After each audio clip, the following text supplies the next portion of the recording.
안녕하세요.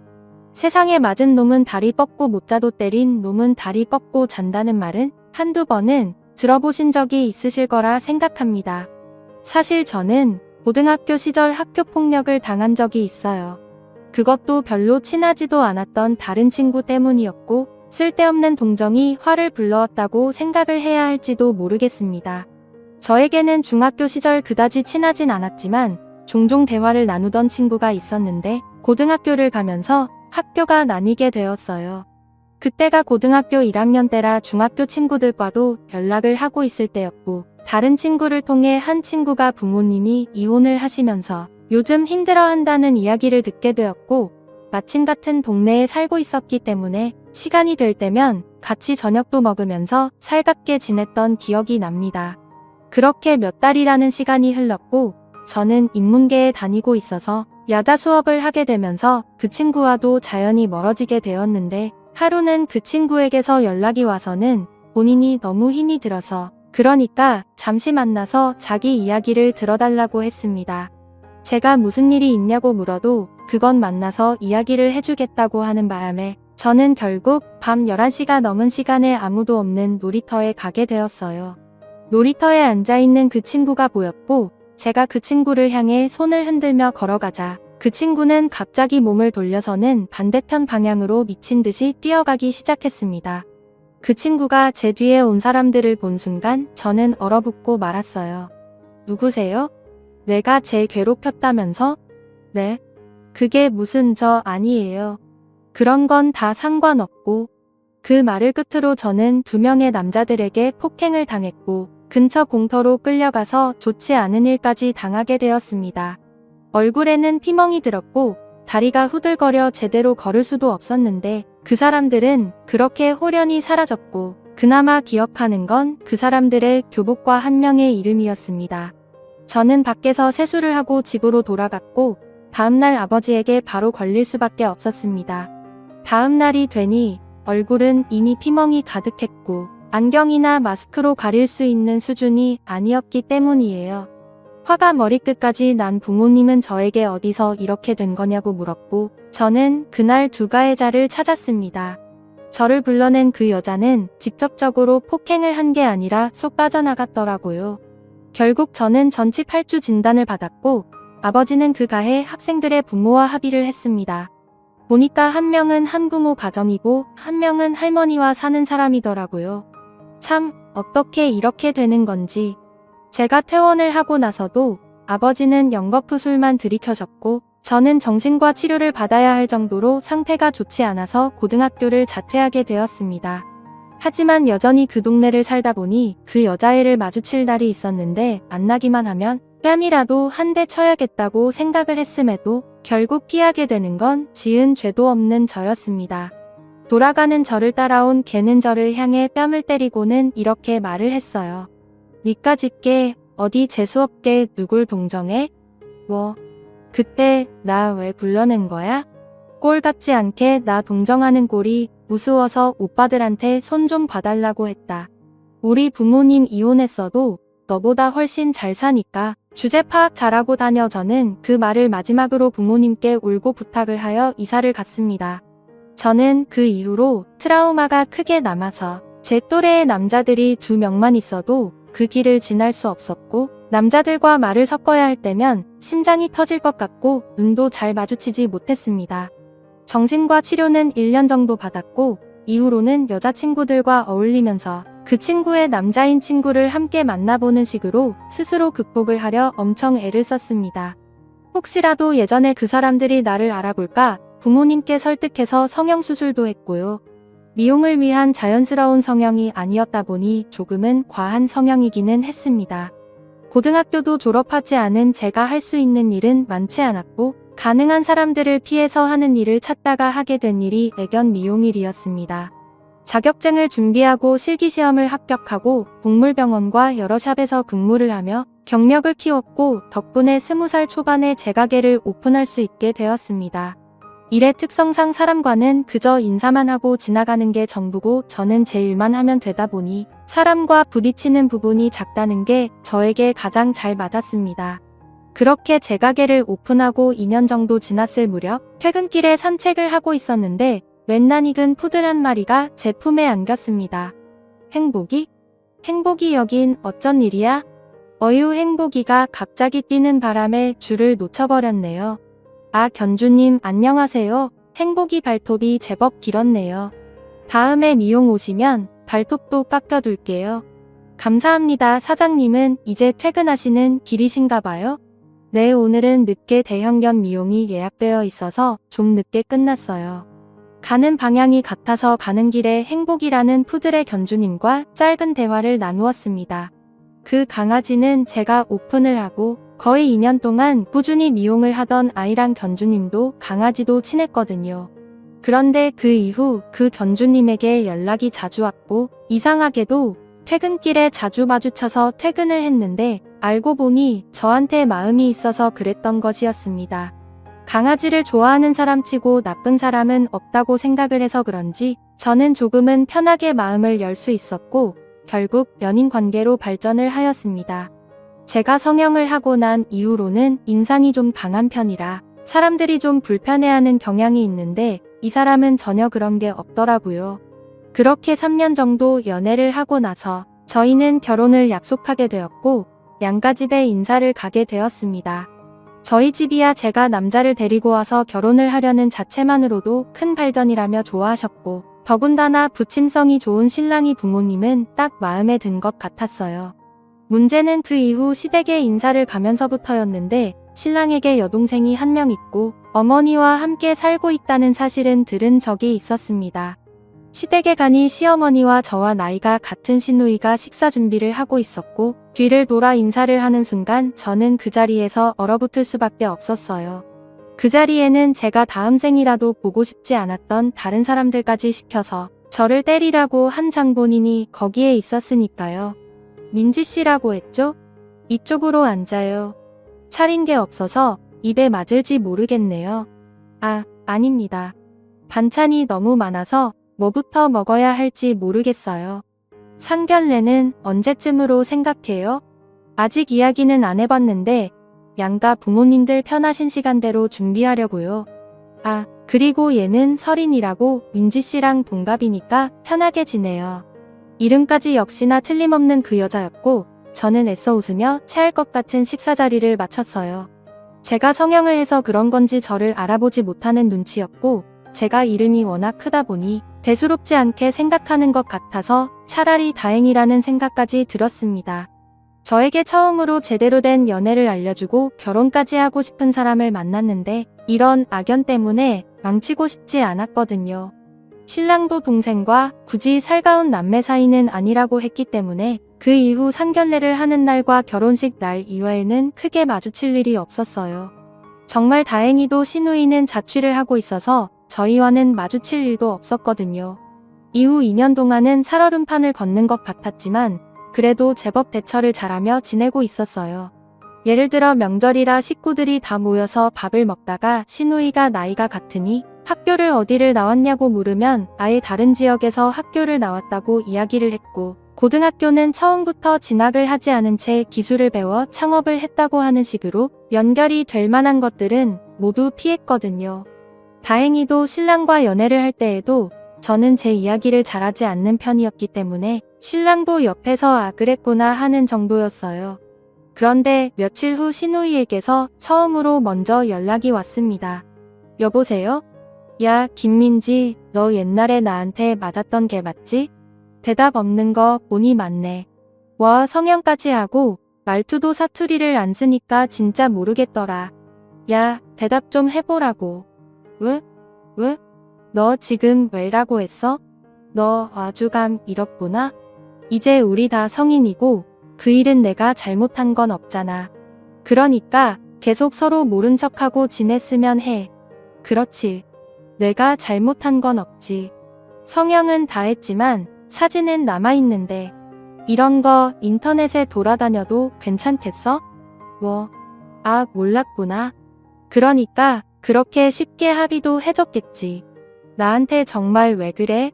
처음부터 내가 그 김민지인 거 알았으면 나 이 결혼 죽어도 반대했을 거야. 그 전화 이후부터 저의 지옥 같은 생활이 시작되었습니다.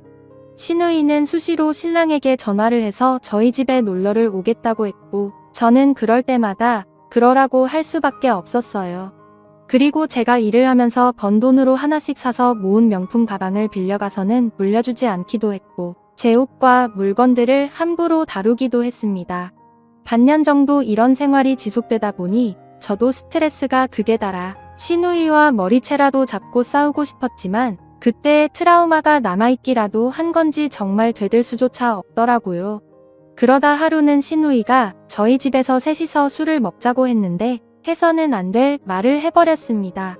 오빠 얘 거짓말 엄청 잘하는 거 알아? 민지가 무슨 거짓말을 해? 얘 다 거짓말이야. 학교도 얼굴도 친구도. 얘 사실은 나랑 동창이거든. 근데 왜 동창이라고 말 안 했어? 몰라?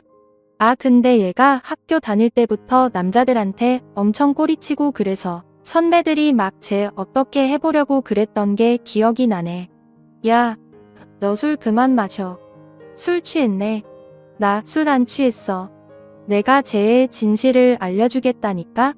하도 꼬리를 치고 다니니까 이뻐지려고 성형도 저렇게나 했잖아. 완전 성형괴물. 역시 너를 집에 들어오게 하는 게 아니었네. 나가. 신랑은 그렇게 시누이를 쫓아냈고 아무 말도 하지 못하고 있는 저에게로 다가왔습니다. 저는 시누이가 그렇게 말을 하는 상황에서도 한마디도 하지 못했어요. 제가 아니라고 이야기를 하면 시누이가 당장이라도 예전의 사진을 꺼내서 증거라고 하며 신랑에게 보여줄 것 같았고, 그래도 가족이니 제 말보다는 동생 말을 믿을 것 같았거든요. 하지만 신랑은 저에게 왜 거짓말을 했냐고 화를 내고 보채기보다는 그냥 아무것도 묻지 않았고 술을 좀 마셨으니 산책이라도 나가자고 하며 제 손을 이끌었습니다. 저는 그런 신랑이 참 고마웠고 언젠가 기회가 된다면 제가 먼저 용기를 내서 꼭 말해줘야겠다고 생각을 했어요. 그리고 며칠 후 시어머님의 생신이라서 저는 시어머님이 좋아하시는 식당을 예약해두었고 그리 그렇듯 백화점 상품권과 케이크를 사서 식당으로 들어갔습니다. 다행히도 제가 제일 먼저 와 있어서 미리 케이크를 꺼내두고 준비를 하고 있었는데 퇴근을 하고 오는 시어머님과 신랑보다 시누이가 먼저 왔더라고요. 애써 무시하며 케이크를 꺼내고 준비를 하는데 시누이가 저를 보고 비웃음을 지으면서 부모님 욕을 하기 시작했습니다. 너네 부모님도 너 낳고 미역국 먹었겠지? 아유 미역도 아깝다. 그렇잖아. 무슨 재주로 우리 오빠 꼬셔서 결혼한 건지는 몰라도 알아서 떨어져. 그때 보니 너네 부모님도 건강 조심하셔야겠던데? 저는 그 자리에서 들고 있던 케이크를 시누이의 머리통 위로 찍어버렸고 순식간에 식당은 엉망이 되었습니다. 시누이는 저에게 욕을 하며 너 같은 건 역시 내가 답이다 하며 저에게 옆에 있던 밥그릇을 던졌고 저는 그 그릇에 맞아 머리에 피가 난 채 앉아 있었습니다. 그 사이 시누이는 자기 머리를 정리하고는 저에게 꼴값을 떤다고 이야기를 했고 저는 신랑에게 전화를 해서 울먹이며 상황을 이야기했어요. 도착한 신랑과 시어머님은 예기치 못한 상황에 놀라 아무 말도 하지 못하셨는데 시누이는 거기다 대고 제가 먼저 케이크를 집어던졌다며 이야기를 하더라고요. 시누이의 말이 끝난과 동시에 저는 에라 모르겠다 하며 그 자리에서 펑펑 울어버렸습니다. 사실 조심스레 이야기를 하려 했는데 갑자기 감정이 격해지기도 했고 괜스레 부모님께 죄송스러워서 눈물이 났어요. 어머님 사실 저는 아가씨랑 같은 중학교를 나왔고요. 고등학교 때 아가씨 때문에 모르는 남학생들에게 좋지 못한 일을 당했었습니다. 그리고 그 후유증으로 정신과 치료를 받느라 고등학교도 졸업하지 못한 채 기술을 배워서 지금까지 일을 하고 있어요. 이후 저는 그 충격으로 다른 동네로 이사를 가서 살았고 혹시라도 누가 알아볼까봐 원하지 않게 성형수술까지 하고 그렇게 꼭꼭 숨어서 살았습니다. 그런데 얼마 전에 아가씨가 제가 성형까지 한 걸 알아채고는 예전에 찍어둔 사진이 있다고 하면서 협박을 했어요. 저는 그 사진이 어떤 사진인지 모르지만 정말 저는 억울하고 힘이 듭니다. 너 지금 무슨 헛소리를 하는 거야? 내가 케이크 사이즈가 너무 작은 거 아니냐고 했더니 화난다고 나한테 케이크 던졌잖아. 그게 아니라 아가씨가 저희 부모님도 전학 후 미역국 먹은 게 딱하다고 말씀하시니 저도 모르게 손이 나간 거죠. 엄마 봤지? 얘가 먼저 한 거 맞다잖아. 그리고 그 순간 신랑은 시누이의 뺨을 퍽 소리가 날 정도로 세게 때렸고 저를 부축해서 밖으로 나왔습니다. 신랑은 시원한 음료를 하나 뽑아와서는 저에게 주었고 결혼을 하기 전에 저희 아버지께서 제가 학창시절에 그런 아픔이 있었다는 이야기를 해줬었다고 합니다. 그러면서 유난히 남자들을 무서워하고 겁이 많으니 곁에서 잘 보듬어주고 당연한 말이지만 어떤 경우라도 딸 앞에서 손찌검을 하거나 소리를 지르지 말아달라고 부탁을 하셨대요. 그 이야기를 들었을 때에는 그냥 저에게 그런 아픔이 있구나 하는 정도로 생각을 했었는데 설마 그 가해자가 본인의 동생일 줄은 꿈에도 몰랐대요. 어려서부터 안 좋은 친구들과 자주 어울리기는 했지만 한 번도 집으로 연락이 오거나 큰 문제를 일으킨 적은 없어서 몰랐다고 하면서요. 저희 시댁에 올 때마다 얼마나 마음이 안 좋았냐고 하며 걱정해주는 신랑 덕분에 그나마 조금은 마음이 위안을 받았어요. 하지만 제 몸은 그동안의 스트레스를 견디지 못했던 건지 저는 임신 사실을 알기도 전에 유산을 하게 되었고 1년 정도 힘든 시간을 보내야 했습니다. 저는 1년이라는 시간 동안 시누이와는 연락도 하지 않고 지냈고 시어머님은 모든 사실을 알고 난 후 자식을 잘못 키워 미안하다고 하며 사과를 하셨어요. 정작 사과를 해야 하는 사람 말고 다른 사람들이 전부 사과를 한 셈이죠.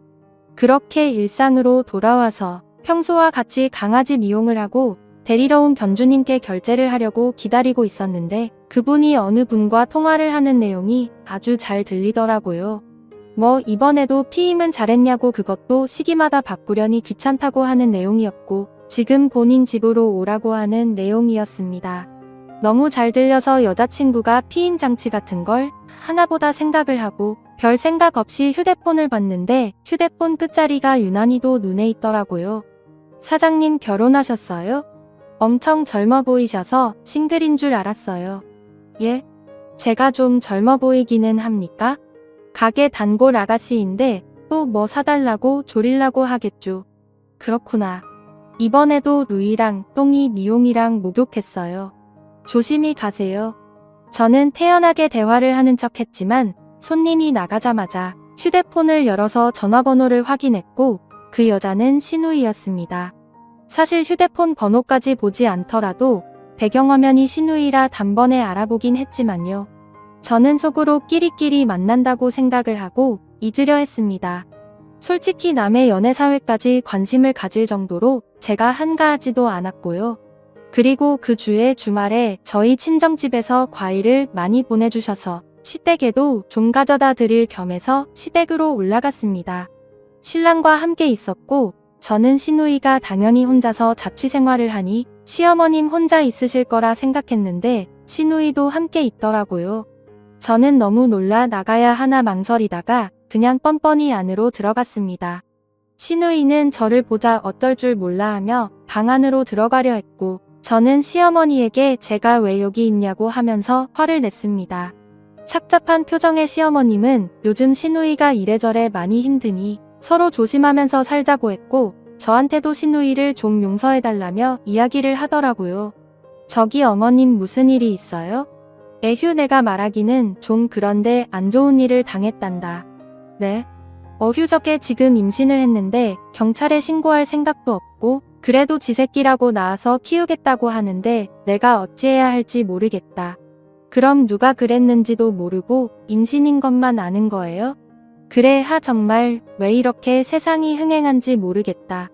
너무 민감한 주제이다 보니 신랑도 시어머님도 말을 아끼고 있는 눈치였습니다.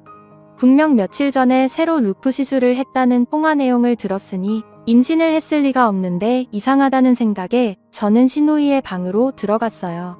시누이는 책상에서 임신과 출산에 대한 책을 읽고 있었고 제가 방으로 들어가자 눈길도 주지 않은 채 책을 보고 이야기했습니다. 뭐야 나가 너 정말 임신했어? 그게 뭐가 중요해? 지금 온 식구들이 내 눈치 보는 거 안 보여? 지금 그 말 거짓말이라는 거지? 왜 이런 짓을 해? 애는 원래 유산 잘 되는 거 아니야? 너처럼 뭐 내가 말했지? 너 이 집에서 쫓아낼 거야. 내가 이 집에 있다는 사실 하나만으로 나는 집에서 신경이 쓰이고 짜증나. 아, 그리고 나 임산부라 예민하니까 좀 나가줄래? 니까 짖게. 그리고 너는 애 낳지 마. 나와봤자 너 같은 거 나을 텐데 그거 별로 이로울 것 같진 않아. 몸이나 팔고 다니는 게 뭐라는 거야. 뭐. 시누이가 책상에서 벌떡 일어난 순간 저는 임신을 했다고 하는 시누이의 배를 잇는 힘껏 발로 차버렸고 그와 함께 쿵하는 소리와 시누이의 죽는 듯한 엄살스러운 소리가 들렸어요. 방문이 열리고 허둥지둥 들어온 시어머니와 신랑은 그 상황을 보고 믿지 못하겠다는 듯이 저를 쳐다봤고 그 자리에서 저는 태연하게 119에 전화를 걸었습니다. 네, 여기 임산부가 쓰러져 있어서요. 빨리 좀 와주세요. 제가 전화를 끊고 소파에 앉자 시어머니가 화가 머리끝까지 나서는 저에게 소리를 질렀습니다. 이게 뭐 하는 짓이야? 얘가 아무리 잘못을 했어도 어떻게 임신한 애한테 이럴 수 있어? 임신이 아니라면 어떻게 하시겠어요? 뭐, 아가씨 임신 아닐 거예요. 아니, 아닙니다. 얼마나 똑똑하게 다니시는지 기간마다 피임장치도 꼬박꼬박 하시고 돈 많은 남자들 만나고 다니면서 돈도 두둑이 받고 지내더라고요. 얼마나 유명하시면 저희 가게의 단골도 아가씨 손님이시던데 등잔 밑이 참 어두워요. 제 말이 끝나기가 무섭게 시누이는 일어나서 제 머리채를 잡으러 뛰어왔고 그런 시누이를 신랑이 막아섰습니다. 그리고 시어머님은 부엌에 가서 가위를 갖고 오셔서는 시누이의 긴 머리를 거의 커트가 될 정도로 덥수룩하게 자르고는 가위를 바닥에 던지셨습니다. 내가 네 아빠한테 맞다 지쳐서 이혼을 했는데 어떻게 네가 이딴 식으로 행실을 하고 다녀. 엄마 진짜 그게 아니라 그럼 지금같이 병원에 가보면 되겠구나. 네가 임신이 맞으면 난 경찰에 신고해서 그놈 잡을 거고 아니면 너 이제 내 딸 아니다. 뭐해? 안 일어나고? 엄마 미안해. 저딴 게 집에 들어오고 나서부터 가족들이 다 변한 것 같아서 저는 시누이가 그렇게 말을 할 때 저는 방금 녹음해둔 음성 파일을 틀었습니다. 거기에는 시누이가 저에게 했던 수많은 막말들이 있었습니다. 그 파일을 들은 시어머님은 당장 나가라며 시누이의 물건들을 집 밖으로 던졌어요. 시누이는 울면서 사실은 본인이 사채빚이 있어서 갈 곳도 없다며 사정사정했지만 양치기 소년에게 더 이상의 배려는 남아있지 않았습니다. 솔직히 처음 만난 그 순간 시누이가 저에게 사정이 있어서 그랬다고 사과를 했다면 저도 이렇게까지 하진 않았을 것 같은데 제 비밀을 시누이가 다 퍼뜨린 순간부터 저에게는 복수심 이외의 것은 남아있지 않았습니다. 다른 사람을 힘들게 하고 본인 혼자 잘 산다는 건 말이 안 되는 거잖아요. 그 이후 시누이는 사라졌어요. 시누이가 눈에서 안 보이니 속이 다 후련했습니다. 그동안 얼마나 많은 사람들을 힘들게 하고 살았을지. 그리고 몇 달이 지나서 다시 저희 가게에 미용을 맡기러 시누이의 단골 손님이라던 분이 왔어요. 저는 미용을 다 해주고 태연하게 대화를 이어갔습니다. 사장님 바탕화면에 여자친구분 없어졌네요? 아이고 말도 마소. 그 여자가 여기저기 사기를 오만상 치고 다녀서 지금 어디 짱 박혔는지도 몰라요. 아, 사장님은 괜찮으세요? 나야 뭐 괜찮은데 거기 돈 뜯긴 애들이 한둘이 아니라 잡혀도 문제 안 잡혀도 문제락하대요. 뭐 남일이라 상관도 없어요. 제가 너무 예민한 질문을 했네요. 애들 간식 좀 챙겨드릴게요. 저는 시댁 식구들에게 시누이가 다른 데서 잘 지내고 있다고 들었다고 이야기를 했지만 사실은 정반대였죠. 그동안 사람들 속이고 등쳐먹고 살았으니 이제라도 그 대가를 톡톡히 치렀으면 좋겠습니다. 꼭 제가 시누이를 골탕을 먹인 건 없지만 여전히 사람이라는 건 안 바뀌는 것 같아요. 혹시라도 저처럼 인생의 악연을 만나게 된다면 꼭 당당히 맞서서 싸우시길 바랄게요. 저는 예전부터 늘 겁만 내다 이제야 목소리를 낸 게 너무 늦은 것 같아 후회스럽더라고요. 지금까지 제 사연을 들어주셔서 감사합니다.